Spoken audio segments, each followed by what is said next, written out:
I was doing the comics, and my publisher, Martin Goodman, told me how he wanted them done.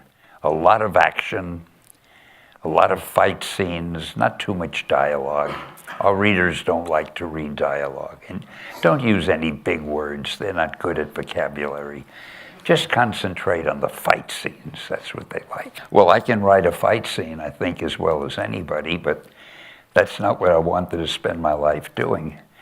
I said, how about characterization? How about caring for the characters and building them?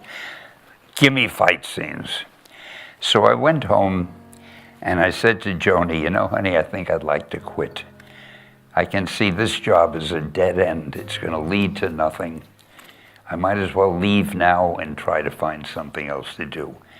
And then the thing you're leading up to, she gave me the world's greatest advice. She said, why don't you do one book the way you want to do it? The worst that'll happen, he'll fire you, but you want to quit anyway. At least you'll have gotten it out of your system. Stan Lee, he was not the owner of Marvel. He was not the one who invented the comic book genre, but yet he became the face of it. And not only the face of it, he became the face of an entire culture. The stories and characters that he helped to create in Marvel Comics helped to resonate with the audience, the public at large. These characters showed the vulnerabilities that we ourselves had, and of course made us want to read them and be part of them. Stan Lee, writer, editor, publisher, he was the ambassador of the Marvel comic world, and we are all that much better for it. See, what people, I think a lot of people may not realize with the Marvel Comics is one of the reasons why they took off and hit that they did is they tapped into a new audience that comic books weren't getting at the time. Now, the Marvel Comics, however, were attacking older. They were attacking from about 12, almost say to 18. And they were very contentious. The Fantastic Four is a family, and they're always bickering, which was something you could definitely, put your hands on. And then you go further, we have the Marvel Comics with, say, Iron Man, which are tapping into the Korean War or the Vietnam War once we get to Rhodey. And so these made them very, very attractive for readers who were older. By older, I mean 12 years old isn't significantly older, but 12, to 18, and then a lot of these guys still remember them, and they kept reading during college as Spider-Man was kind of growing up with you up to a certain extent. It was his telling you you're part of a gang, telling you that you're part of the Marvel Marching Society, the Mary Marching Society, that he sent you the no gift, that you answered some question, and he sent you this no prize. You open a letter and there's nothing in it. That he plays tricks on you, that he was the first interactive media system there ever was. Because you wrote a letter, you got one back. You talked about somebody, he talked about the people drawing the comics while they were drawing the comics. Oh, Jack really had a good time drawing this, and I decided not to talk for this whole page. Clink, clank, bang, bang. No conversation. His narrative was direct to the reader and not to the idea of what's going on to the comics. Now, Marvel gets prominent enough in the future, sometime in the 70s, where with Fireside Publications, they're able to make trade paperbacks. And these trade paperbacks primarily are reprints of materials that had been published earlier. As a kid, my mother and father read, my brother and I, Stan Lee's Origin of Marvel Comics and The Son of Origin. We loved them as much as the DC characters, maybe even more. But then as we turned to teens, me and my brother decided we should go back and read that old volume, see how it held up, and we were surprised. We didn't, at that, as a kid, you don't know anything. And you realize this is one of the most creative periods in comic books. And it was just a joy, the seriousness and also the fun and the humor that's all in those books. The origin stories were also with an origin of the origin story. There was this great typed page, and it felt like it was fresh off the presses from Stan Lee's typewriter. It detailed the origin of that particular character, as much as Stan Lee himself could actually speak to it, which made for a very full reading, of those original trade paperbacks with the origin stories, Origin and Son of Origin. Marvel Method is something that is it's born out of necessity. As Stan Lee needs to be able to get this stuff done in a certain amount of time, and writing full scripts is going to be really hard for him with all the other middle management responsibilities he would have. But in the same breath, hey, look at the results that we got from what was really something that was born out of necessity. So it was important for him not just to write and come up with these ideas, but he was also looking to push these books. When you look and you see something like Iron Man, and Iron Man first comes out and he's in a gray uniform. A lot of guys think that was just for one issue. No, he was gray for a little bit, and then he changes to the golden armor and so on and so forth. Well, the changes those are the editorial decisions coming from Stan Lee. He's looking at the numbers and saying, well, look, what can we do to improve these numbers on this? Well, let's give him a new suit. Let's try a different color. Let's do this. And then once it clicks, that's when we see, okay, the changes stop. That's when the numbers are where they're supposed to be. So when we get to that classic Iron Man armor, that's where it is, okay, fine, we've got it now. This is exactly where it should be. And there'll be some tweaks here and there, but it lasts as long as it did because the numbers were exactly where they needed to be. There is something called the Marvel method of writing comics, which is really the Stan Lee method. What happened was they had always been written scripted, the way a motion picture has a screenplay.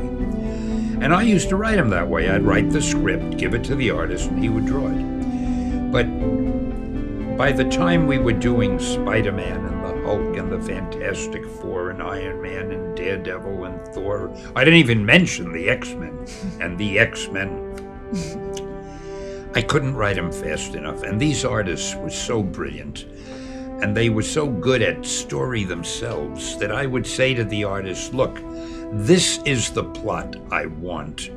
And I would either tell them in a few words what the story was, or I would write an outline on a page or 2 pages or a few paragraphs. And I'd say, you go ahead and draw it any way you want. It doesn't matter. I'll put the words in and tie it all together. And they did that. And it worked out beautifully. Now, I mean, again, Stan Lee was working with some of these, and again, only time would show how great they were. But Stan Lee was working with Steve Ditko, Jack Kirby. There's some heavyweights at the end of the day. So I couldn't imagine these guys not being able to turn it out. But it was also something that where they had Stan Lee, where it was a mutual thing, and this whole convergence of ideas was supposed to happen. Now, because of this, Stan Lee was the prime guy to come and do this lecture circuit that a lot of people, I don't know if are familiar with today, but he was going to colleges like Muhammad Ali, and Stan, while not Muhammad Ali, still, fit into that mold of bringing something to the masses and being the, not the gatekeeper, but definitely the doorman who opened up the door and said, hey, look, come on, welcome in, explaining Marvel Comics as these archetypes. And they're told through these particular characters. And Stan was very, very personable. It just really came across that he really enjoyed what he was writing and what he was doing. And he becomes the face, the face, the heart, the blood of Marvel Comics for so many people. And this also is very needed because later on, where Marvel's about to change hands and about to be sold, but part of the agreement on the deal was that if they were going to buy Marvel, Stan had to stay in place, and they wanted his name, Stan Lee Presents, because Stan had become so synonymous with Marvel Comics and the Merry Marvel Marching Society and the lecture circuits, but really treating this to a manner, with the gravitas that hadn't been done before with comics. It's the same thing that we see in the films, even through those cameos. It's that link. Our friend here was involved, according to Box Office Mojo, in $16 billion. Movies that he was involved with grossed over $16 billion. I don't think anyone else can claim the same thing. No one else can claim to be the cameo in as many cameos as he has. He was the face of the MCU. Basically, he was the face of every Marvel comic. If there was a Marvel comic that was turned into a movie or a TV show or even animated, he was there. And that was tremendous, because when you saw his face there, that was a seal of approval that this was a Marvel comic. For all intents and purposes, he was the good housekeeping seal of comic. Stan Lee was a character in and of himself. So him playing all these cameos in all the Marvel movies we'll know what we miss once we see him again in the next Marvel movie, or we go back to look at the old films. And hopefully Hollywood will also recognize him when they do the memorials at the end of the Oscars, where they put everyone face up, and maybe they'll put up Stan's face and be someone who we felt was talking to us as a writer and also an editor. And he'll just be missed. That's how important he was to comics. So he was an incredible, important figure in the culture that we currently live in. Stan Lee was a guy who didn't even go by his real name because he didn't think the field that he was working in was a worthwhile field, and he wanted to save his name for something that would be these great landmarks of literature. Lo and behold, he gives us these great landmarks of literature. So, that part of you that you may be a little shy about or even embarrassed about, it's okay. It's cool. Just do your best with it, and everybody's going to come right along with it. Excelsior.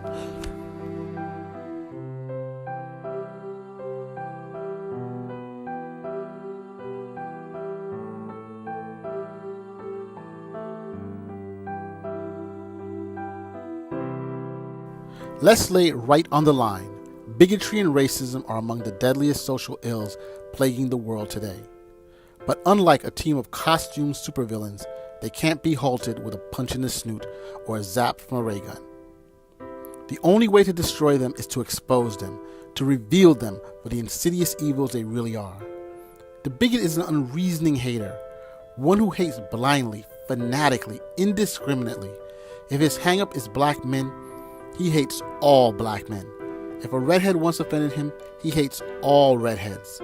If some foreigner beats him for a job, he's down on all foreigners. He hates people he's never seen, people he's never known, with equal intensity, with equal venom. Now, we're not trying to say it's unreasonable for one human being to bug another. But, although anyone has the right to dislike another individual, it's totally irrational, patently insane to condemn an entire race, to despise an entire nation, to vilify an entire religion. Sooner or later, we must learn to judge each other on our own merits. Sooner or later, if a man is ever to be worthy of his destiny, we must fill our hearts with tolerance. For then, and only then, will we be truly worthy of the concept that man was created in the image of God, a God who calls us all his children. Pax et Hustia. Stan. My personal Stan Lee story. I was 11. It was Christmas, and I was one of 5 children, and I was the one in the middle. My mother really liked that I liked comics because she used to read them herself and everything, and I was drawing and getting myself into it and everything. Christmas passed, and it was maybe a week later, before New Year's or something, and my Uncle James comes to the house. And I said, Uncle James. She says, Uncle James, tell your Uncle James to meet me in the car. We got down, she had a car, he got in it. She said, you're gonna drive, I don't feel like driving. He was driving, she had Paris, go get in the car. I got in the car. Bring some of your stuff. I said, okay. I said, you gonna show some people? Yeah, I'm gonna show some people. We drove, and I'm going, where are we going? Are we there yet? Like any 11-year-old kid. We finally pull over and we're crossing the New York Bridge, and I see the Empire State Building and way in the distance, all this other stuff. And she says, you be okay? I'm gonna send you in there and you go talk to them yourself, right? She finally pulls up and it's on Madison Avenue. She points to the front door and she says, you go up there, I think it was the 11th floor, go up to the 11th floor and you tell them I sent you. I get up there and I said, my mommy sent me. They said, your mom is who? Doris Cullins. And she says, well, I'm Paris Cullins, and the woman, her name was Erica, I think. She said, oh, he's expecting you. He'll come get you. The door opened, it was Stan Lee. Your mother set up an appointment for me to see you. True believer. Come on with me and I'll show you around. He showed me around, he took a look at my work and told me, hey, you're young, the work is good, but you need a little time. Come see me. In 6 years. You're really pretty good. You should become what it is you want.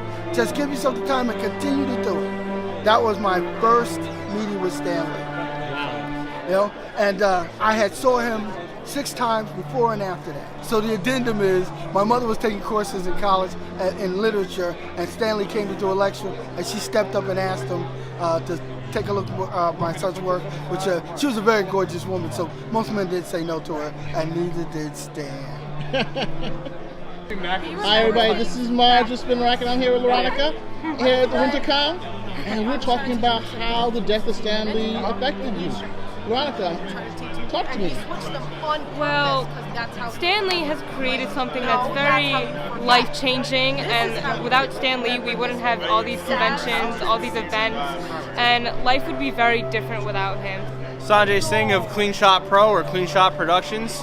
It hurt. He was a lineman for, I mean, granted it was stateside, but still, he was a military man. I fully appreciate Stan Lee for what he did, what he does. My name's Tommy. It impacted a lot. Very sad to hear. I was in shock for a couple of days. I think we all were. Incredible man that transcended time. The characters that he created were just great for the time. Like, he fought against racism and all kinds of sexism. Like, when people did not want to hear that. Spider-Man, for one, everyone told him no. No one's going to like a guy named Spider-Man, and he's probably the most recognizable character ever. Black Panther, you know, he created Black Panther in the 60s where people did not want a full-time black character, especially one from an African country, being rich, smart, and better than anybody. So, great man, great legacy. Hi, my name is Jarrell, aka Belgrave Cosplay on Instagram. Oh man, it was devastating. Like, I was at work and I found out I was on my phone, and I just had to pause and just take it in for a minute. And you know, growing up, coming home after school, watching that 90s Spider-Man cartoon with my dad, like, you know, not a lot of kids have that. Not a lot of kids that look like me especially have that. And to bond over that, it's just like, he automatically was associated with being a superhero, my dad, and then that, of course, in turn made Stan Lee even bigger in my eyes, because he just showed how diverse any community can be. Even superheroes can be nerdy, even superheroes can fumble, even superheroes can drop the ball, but it's just about getting back up and make sure you try again and try your hardest and just get better, you know, learn from your mistakes. So all of that kind of just spawned just from like a character that Stan Lee created, and so many other characters that he created, like obviously Black Panther, you know, I'm wearing M'Baku, and obviously in the time where it was just so controversial to have an African American character in the forefront of anything, really. And he stuck with it, even when it was turmoil, because he was named Black Panther and he had to change Black Panther's name temporarily to Black Jaguar. Like, he still stuck with it. He didn't give up. He just changed the route and made sure he went around any roadblocks. And that, to me, just shows that we all can do that. So that's an amazing thing, and it's really, really sad to see him go. Wild Dog. Hey, Wild Dog. Hey. You know, losing Stan Lee was like losing a big uncle. And what makes it even sadder for me is that I had an opportunity to meet him at Big Apple Con, but he was too ill. So just the fact that I lost that opportunity to see him really, really broke my heart. But he's in a better place. Alex. And Heather. I mean, he was one of the greats, so like the grandfathers of comics. I've been reading his stuff since I was old enough to read. So he's gonna be missed. He really is. He's one of the people that when it was a celebrity that dies, like, you know, you're usually like, all right, it's a celebrity. I cried. Oh wow. I really like had a full on, like, I was on the couch just crying because, you know, growing up, especially with comic books, you're a nerd. You know, you get labeled as a nerd. And when you're a woman being a nerd, it's twice as hard. You get, like, shunned by every group known to man. And it's not until more recently, especially with Stan Lee, like, he took over everything. Like, when, I mean, he was already in charge, but just, you know, you knew Stan Lee. Everyone knew Stan Lee. It doesn't matter whether you're DC, Marvel, Indie, any of them. Everyone knew Stan Lee. New York's Sixth Ranger. Yeah, the news hit me really hard when I first heard it. It's kind of one of those things where you expect it, right? He was 95, his health was failing, missing cons, wife just passed away last year. But no matter how much you expect it, it still hits you really hard when it finally happens. So, yeah, I was really torn up about it. Geisha V. Hi, everybody. Hey, Geisha. Ooh, it felt like losing, like, a really cool uncle. I've grown up with all kinds of comics thanks to my father and his co-workers since I was like a wee little kid. And I've even had the pleasure of meeting Stan on more than one occasion. And every time he was very encouraging to me. He was a very cheeky individual, which was great because I needed to see that, someone reacting so bubbly and encouraging towards my cosplay, because I'm obviously a plus size cosplayer of color, and you know, it's not always easy for us. So to meet someone of such a great stature be so encouraging of what I do as a creative person was breathtaking and like changed my life. So, and I've met other people who have worked with him, and it's like everyone I speak to who has encountered him and worked with him, it's always great, positive, wonderful things. He really was about everything he said in the videos about inclusivity and all that stuff. So to find out that he had passed broke my heart. And I was thinking about all the people who I know who work closely with him and how they must also feel. And it was just like, it really was like losing a member of your family. And it's hard for me to watch movies now when I see him because I feel both joy and sadness. But I feel that I really want to work towards honoring every character that he's done, that I cosplay, and it just kind of puts more of a fire under my ass, so to speak, to continue to fight for things that we had in common, and just to continue to try to be the best person first and best cosplayer that I can be, because if someone as awesome as Stan Lee supports me, then nobody else can stop that. My first Marvel property, from as far back as I could remember, would have to be this old VHS I used to watch all the time as a kid, maybe about 3 or 4 years old. It was Pride of the X-Men. That was a failed X-Men pilot that they aired a little bit before the 90s X-Men that everyone's familiar with. And in the beginning of that pilot, Stan Lee actually introduces it. So not only was that my first Marvel product, that's one of my earliest memories of anything comic book related. One of my first memories of media. And it starts off with Stan Lee's narration. So that is so cool. Right? His voice is like one of the first things I can remember going as far back as I can. You know, and he got me into, you know, I started reading, one of the first comics I read other than Batman was Spider-Man. You know, and it really impacted everything. It's still pretty hard to talk about, actually.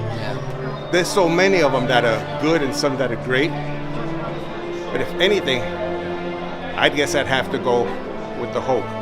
And the reason I'd go with the Hulk is because you have a tortured man, a nobody, somebody that people picked on, who became one of the most powerful machines in the world. The first comic I read too was actually Spider-Man as well. Wow. Spider-Man was one of my all-time favorite heroes for a long time. I think one of the most iconic characters that Stan Lee has done is probably going to be Spider-Man.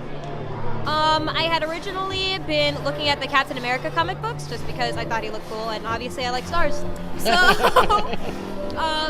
after I had just saw the comic book by cover and thought it looked fine, I read them. I watched every single Captain America movie ever. Good movies? And I think I've watched every single Marvel movie ever at this point. Spider-Man is right up there next to Batman. It's always going to be the debate which one is going to go down in history as the greatest. Is either Batman or Spider-Man. Yeah. Definitely Daredevil. Definitely Daredevil. First is Spider-Man. Yeah. Yes, he's a gateway drug for everybody. he is, because like he's one of those guys who you can just relate to, because like Batman's a smart guy, but he's all gadgets. Superman can't be touched, so he's boring. Spider-Man has problems that we all have. You know, he's nerdy. He's, you know, bad with the ladies in the beginning before he grew into his powers, and his boss hates him. Like, who can't relate to a boss constantly crapping on him? And you know, he's just such a great guy. You know. My first would be Spider-Man. Man, everybody's saying Spider-Man. As an engineer, physics, science, and physics compared, the thought of just him swinging through Midtown would make my day a whole lot happier if I see that through my office window. But yeah, Spider-Man's one of my favorites. Has to be a tie between Tony Stark and Captain America. Can't go wrong there. Two halves of the battle. It's beyond good stories.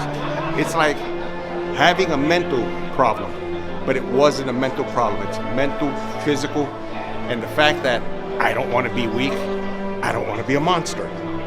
To have to deal with that on a daily basis and then be talking to somebody and wake up days or weeks later in the desert or somewhere else and wonder, how the hell did I get here?